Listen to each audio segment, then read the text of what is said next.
नमस्कार प्रिय मित्रों, स्वागत है आपका हमारे YouTube चैनल एस्ट्रो वंडर्स में। मित्रों, 1 मई 2024 को देवगुरु बृहस्पति अपना राशि परिवर्तन करने जा रहे हैं। वर्ष में एक बार देवगुरु बृहस्पति अपना राशि परिवर्तन करते हैं तो हम सभी के जीवन पर ये धन, संतान, विवाह के कारक ग्रह बहुत अधिक प्रभाव डालते हैं। चाहे आप इसको अपने लग्न से देखें या राशि से, दोनों ही चीजों पर इस एक वर्ष तक आपको ये ग्रह प्रभाव डालने वाले हैं। आजकल हम इन्हीं के राशि परिवर्तन पर सभी 12 राशियों के लिए बात कर रहे हैं। आज की इस वीडियो में हम सिंह और कन्या राशि के विषय में जानने वाले हैं कि देवगुरु बृहस्पति का ये राशि परिवर्तन कैसे प्रभाव देगा, किस प्रकार के आपको लाभ हासिल होंगे और कहां पर आपको सावधानी रखनी चाहिए तथा क्या उपाय करना चाहिए। ये सारी चीजें हम आज की इस वीडियो में सिंह और कन्या राशि वाले जातकों के लिए जानने वाले हैं। पहले बात करेंगे सिंह राशि की, उसके बाद हम बात कन्या राशि के विषय में करने जा रहे हैं। तो देर ना करते हुए वीडियो को शुरू करते हैं। 1 मई 2024 से 15 मई 2025 तक सिंह राशि वाले जातकों के लिए देवगुरु बृहस्पति आपके दशम भाव में वृषभ राशि में गोचर करेंगे। अभी देवगुरु बृहस्पति आपके नवम भाव में गोचर कर रहे हैं। देवगुरु बृहस्पति आपके पंचम भाव के और अष्टम भाव के स्वामी बनते हैं। नवम भाव में इनका मेष राशि में गोचर करना आपके लिए बहुत अधिक लाभकारी था, परंतु अब देवगुरु बृहस्पति जो हैं वो आपके दशम भाव में शत्रु राशि में प्रवेश कर जाएंगे। क्योंकि देवगुरु बृहस्पति शत्रु राशि में भी रहेंगे और यहाँ पर देवगुरु बृहस्पति अपना पूरी तरीके से दिग्बल खो देते हैं, जिसके कारण बहुत उत्तम परिणाम देने का कार्य देवगुरु बृहस्पति आपके दशम भाव में नहीं करेंगे। तो सिंह राशि वाले जातकों के लिए ये गोचर जो है ये मध्यम रूप से लाभकारी साबित होगा। कुछ चीजों में आपको बहुत अधिक फायदा देखने के लिए मिलेगा, परंतु कुछ चीजों में आपको बहुत अधिक सावधानी रखने की आवश्यकता है। वैसे भी देवगुरु बृहस्पति के जो 2 भाव हैं, पंचम भाव और अष्टम भाव, छठे और तीसरे भाव में उससे गोचर करेंगे, तो ये चीज भी थोड़ी सी कम लाभ को दर्शाती है। परंतु जितना लाभ आपको 30 अप्रैल तक देखने के लिए मिलेगा उसका आपको लाभ उठाना चाहिए। उसके बाद लाभ के प्रतिशत में आपके लिए अवश्य ही कमी होने वाली है। तो चलिए देर ना करते हुए जान लेते हैं कि कहां सिंह राशि वाले जातकों को इस गोचर काल से लाभ मिलने जा रहा है। दशम भाव में गोचर के कारण जो लोग नौकरी के लिए प्रयासरत हैं उनके नौकरी लगने की संभावना बनती है। करियर में आपको उन्नति देखने के लिए अवश्य ही इस गोचर काल में मिलने वाली है, क्योंकि 2 गुरु का साथ आपको आपके दशम भाव में मिलने जा रहा है। तो करियर में ऊंचाइयां आपको अवश्य ही मिलने जा रही हैं। नौकरी में आपके पद प्रतिष्ठा में वृद्धि देखने के लिए अवश्य ही आपको मिलने वाली है। अतिरिक्त आय के आपके लिए योग बनेंगे, तो ये चीज आपके लिए लाभकारी होती दिखाई दे रही है। स्पेशली जो लोग टीचिंग से जुड़े हुए हैं, सरकारी नौकरी के लिए प्रयासरत हैं, उनका सपना पूरा हो सकता है। या फिर आप डॉक्टर के प्रोफेशन से जुड़े हुए हैं तो उसमें भी आपको बहुत अधिक लाभ देखने के लिए मिल सकता है। करियर के लिए गोचर काफी अधिक लाभकारी दिखाई दे रहा है। वहीं दशम भाव से आपके पिता को भी देखा जाता है, तो आपको पिता से लाभ देखने के लिए मिलेगा। ये भी आपके लिए स्थिति लाभकारी बनी रहेगी। माता पिता से आपको लाभ देखने के लिए अवश्य ही मिलने वाला है। उनकी ब्लेसिंग्स भी मिलेंगी, उनका आपको धन का साथ भी मिलेगा और उनका साथ भी आपको इस समय पर मिलने वाला है। देवगुरु बृहस्पति की जो दृष्टियां हैं उनके विषय में बात कर लेते हैं। तो सबसे पहले पंचम दृष्टि जो है वो आपके दूसरे भाव पर पड़ रही है। यहाँ पर केतु पहले से ही गोचर कर रहे हैं। केतु पर गुरु की दृष्टि से केतु के बल में वृद्धि होगी और जो भी आपको केतु के नकारात्मक परिणाम देखने के लिए मिल रहे थे उनमें कमी आएगी। तो देवगुरु बृहस्पति की इस दृष्टि के कारण दूसरे भाव के लाभ आपको अवश्य ही देखने के लिए मिलेंगे। आपकी वाणी में मधुरता देखने के लिए मिलेगी। आपकी वाणी की ओर लोग आकर्षित होंगे। वाणी के कारण लोग आपके आसपास घूमते नजर आएंगे और वाणी से आपको बहुत अधिक लाभ देखने के लिए मिलने वाला है। कुंडली का दूसरा घर आपके बैंक बैलेंस का, आपके कुटुंब का भी होता है। तो हो सकता है घर परिवार में किसी के विवाह के योग बने या फिर नव दंपति के संतान के योग भी इस समय पर आपके परिवार में बन सकते हैं। तो परिवार में और कुटुंब में आपके वृद्धि होती दिखाई दे रही है। धन लाभ के योग बनेंगे, क्योंकि जो लोग नौकरी के लिए प्रयासरत हैं उनकी नौकरी लगेगी, इससे आपको धन का लाभ अवश्य ही होने जा रहा है। जो लोग पैटर्नल प्रॉपर्टी से लाभ कमाना चाहते हैं उसके लिए प्रयासरत हैं, उसमें भी आपको लाभ देखने के लिए मिलने वाला है। आपको आपकी पैटर्नल प्रॉपर्टी इस समय पर मिलने जा रही है। तो दूसरे भाव में बैठकर देवगुरु बृहस्पति ये सारे लाभ आपको अवश्य ही देने वाले हैं। परिवार का और कुटुंब का माहौल जो है वो खुशनुमा रहने वाला है। देवगुरु बृहस्पति की सप्तम दृष्टि आपके चतुर्थ भाव पर पड़ेगी। ये मित्र दृष्टि रहेगी, जिसके कारण आपके घर में भूमि, भवन, वाहन आदि के योग बनेंगे और ये आपके लिए बहुत ही अच्छा संयोग बन रहा है। इस एक वर्ष में आपके घर में इन चीजों की आवक बढ़ने जा रही है, तो आपको इसका लाभ अवश्य ही उठाना चाहिए। इस एक वर्ष में आपको इन चीजों का लाभ मिलेगा। परिवार में खुशनुमा माहौल भी इस समय पर बनने वाला है। आपको आपकी माताजी से लाभ मिलेगा। माताजी के स्वास्थ्य में यदि कोई गिरावट चल रही थी तो उसमें भी आपको कमी देखने के लिए अवश्य ही मिलने वाली है। माताजी के स्वास्थ्य में सुधार होगा। अब बात कर लेते हैं देवगुरु बृहस्पति की जो अगली दृष्टि है, नवी दृष्टि, वो आपके छठे भाव पर पड़ रही है। छठा भाव जो है वो रोग, रिपु और ऋण का होता है और यहाँ पर देवगुरु बृहस्पति की जो दृष्टि है वो नीच की होगी, क्योंकि ये आपकी मकर राशि पर पड़ रही है, जिसके कारण आपको इस दृष्टि का थोड़ा सा ध्यान अवश्य ही रखना चाहिए। इससे आपको बहुत अधिक लाभ नहीं मिलेगा, बल्कि इससे आपको थोड़ी बहुत आपके स्वास्थ्य में कमी देखने के लिए मिल सकती है। पहले लाभ के विषय में बात कर लेते हैं, फिर बात करेंगे सावधानी की। तो इस समय पर जो छात्र छात्राएं कंपटीशन क्लियर करना चाहते हैं, नौकरी से संबंधित कोई कंपटीशन दे रहे हैं, उनको इस समय पर लाभ अवश्य ही देखने के लिए मिलेगा। आपकी कंपटीशन क्लियर होने की संभावना बढ़ रही है। वहीं जो लोग ऋण के लिए प्रयासरत हैं, बैंक से लोन लेना चाहते हैं, उनको लोन भी अवश्य ही मिलने वाला है। तो ये चीजें आपके लिए छठे भाव में दृष्टि डालकर देवगुरु बृहस्पति प्रदान कर रहे हैं। हमने बात की आपको मिल रहे लाभों की, अब बात कर लेते हैं सावधानी की। आपको इस समय पर अपने पिता की सेहत का विशेष रूप से ध्यान रखना चाहिए। पिता की सेहत में गिरावट आपको देखने के लिए मिल सकती है। आपको भी अपनी सेहत का विशेष रूप से ध्यान रखना चाहिए, क्योंकि देवगुरु बृहस्पति की नीचे दृष्टि आपके रोग भाव पर होने से आपके रोगों में वृद्धि हो सकती है। पेट संबंधी रोग आपको परेशान कर सकते हैं।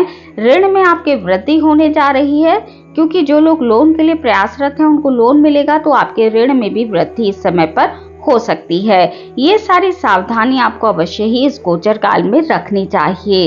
रोगों से यदि आप बहुत अधिक परेशान हैं तो फिर जो उपाय मैं आपको भी बताने जा रही हूँ वो आपको अवश्य ही करने चाहिए। हमने बात की लाभ और सावधानी की, अब बात कर लेते हैं आपके लिए उपायों की। तो आपको इस समय पर दैनिक रूप से विष्णु सहस्त्र नाम का पाठ अवश्य ही करना चाहिए। और यदि आप पेट संबंधी रोगों से बहुत अधिक परेशान हो रहे हैं तो फिर अपनी नाभि पर आपको पीले चंदन का टीका लगाना चाहिए। इससे आपको लाभ अवश्य ही देखने के लिए मिलेगा। प्रत्येक बृहस्पतिवार को आपको केलों का दान किसी वृद्ध व्यक्ति को या फिर मंदिर में जाकर, विष्णु भगवान के मंदिर में जाकर करना चाहिए। तो आपकी परेशानियों में इससे कमी देखने के लिए आपको अवश्य ही मिलने वाली है। हमने बात की सिंह राशि की, अब बात कर लेते हैं कन्या राशि वाले जातकों की। कन्या राशि वाले जातकों के लिए देवगुरु बृहस्पति आपके चतुर्थ और सप्तम भाव के स्वामी बनते हैं। अभी देवगुरु बृहस्पति आपके अष्टम भाव में गोचर कर रहे हैं। 30 अप्रैल तक आपके अष्टम में रहेंगे। 1 मई 2024 को बृहस्पति आपके नवम भाव में वृषभ राशि में प्रवेश कर जाएंगे और यहाँ पर पूरे 1 वर्ष तक 15 मई 2025 तक गोचर करेंगे। इस गोचर का कन्या राशि वाले जातकों को बहुत अधिक लाभ देखने के लिए इस समय पर मिलने वाला है। नवम भाव में देवगुरु बृहस्पति शत्रु राशि में होंगे, परंतु आपको यहाँ पर बैठ के बहुत अच्छे परिणाम बृहस्पति देने जा रहे हैं। तो चलिए जान लेते हैं जल्दी से आपको क्या क्या लाभ मिलने वाले हैं और कहाँ आपको सावधानी रखने की आवश्यकता है। बात अंत में आपके लिए उपायों की भी अवश्य ही की जाएगी। देवगुरु बृहस्पति आपके नवम भाव में बैठकर आपको आपके भाग्य का साथ दिलाएंगे। इस समय पर आपकी रुचि जो है वो आपके धर्म कर्म के कार्यों में बढ़ने वाली है। धार्मिक यात्राओं में आपकी वृद्धि होगी और आप धर्म के कार्यों में अधिक खर्च करने वाले हैं। तो ये चीज आपके लिए बहुत अच्छी होने जा रही है। आपके पिता का सहयोग भी आपको इस समय पर मिलने वाला है। ये सारी चीजें आपको देवगुरु बृहस्पति आपके नवम भाव में विराजित होकर देने वाले हैं। अब बात कर लेते हैं देवगुरु बृहस्पति की दृष्टियों की। तो देवगुरु बृहस्पति की जो दृष्टियां पड़ने वाली हैं वो आपकी राशि पर, नवम से देवगुरु बृहस्पति आपकी राशि पर दृष्टि डालेंगे, जिसके कारण इस समय पर आपके विवाह के योग बनेंगे और आपको इस समय पर आर्थिक लाभ बहुत अच्छा दिखाई दे रहा है। विवाह के योग होने के साथ साथ आपकी रुचि धर्म कर्म में बढ़ेगी, धार्मिक यात्राएं होंगी और आप बहुत अधिक इस समय पर दयालु होते देखे जाएंगे। जो नेगेटिविटी आपको केतु के गोचर के कारण देखने के लिए मिल रही थी, उसमें भी आपको कमी देखने के लिए अवश्य ही इस समय से मिलने वाली है। तो केतु के प्रभाव में देवगुरु बृहस्पति कमी करेंगे और उसके अच्छे प्रभावों में वृद्धि करते हुए नजर आएंगे। तो आपकी राशि पर देवगुरु बृहस्पति की दृष्टि होने से आपको बहुत अच्छे लाभ मिलने वाले हैं। आपका स्वभाव इस समय पर बहुत अच्छा दिखाई देगा। आप सबके साथ नम्रता पूर्वक व्यवहार करेंगे और राहु की दृष्टि के कारण जो आपका उग्र स्वभाव था उसमें भी आपको कमी देखने के लिए इस समय पर गुरु के गोचर के कारण मिलने वाली है। देवगुरु बृहस्पति की अगली जो दृष्टि है वो आपके तीसरे भाव पर होने से आपको आपके भाई बहनों का साथ मिलेगा और आपकी यात्राएं होने वाली हैं। यात्राएं छोटी दूरी की और लंबी दूरी की दोनों ही इस समय पर होती दिखाई दे रही हैं।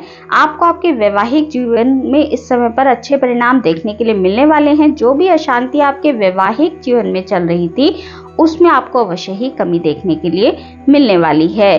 पराक्रम में आपकी वृद्धि होगी। आप अपने क्षेत्रों में मेहनत करते नजर आएंगे और उस मेहनत के पूरे रिजल्ट भी आपको देखने के लिए इस समय पर मिलने वाले हैं। तीसरे भाव की दृष्टि आपके लिए बहुत अधिक लाभकारी है। आपको स्पेशली इस समय पर जो भी आप निर्णय लेंगे उसमें लाभ देखने के लिए अवश्य ही मिलने वाला है। जो लोग कंप्यूटर से रिलेटेड कार्य करते हैं, ऑनलाइन जॉब करते हैं, किसी तरह से एमएनसी आदि में कार्य करते हैं, उनको इस समय पर लाभ देखने के लिए अवश्य ही मिलने वाला है। आपकी नौकरी लगने के योग भी इस समय पर बनते हैं।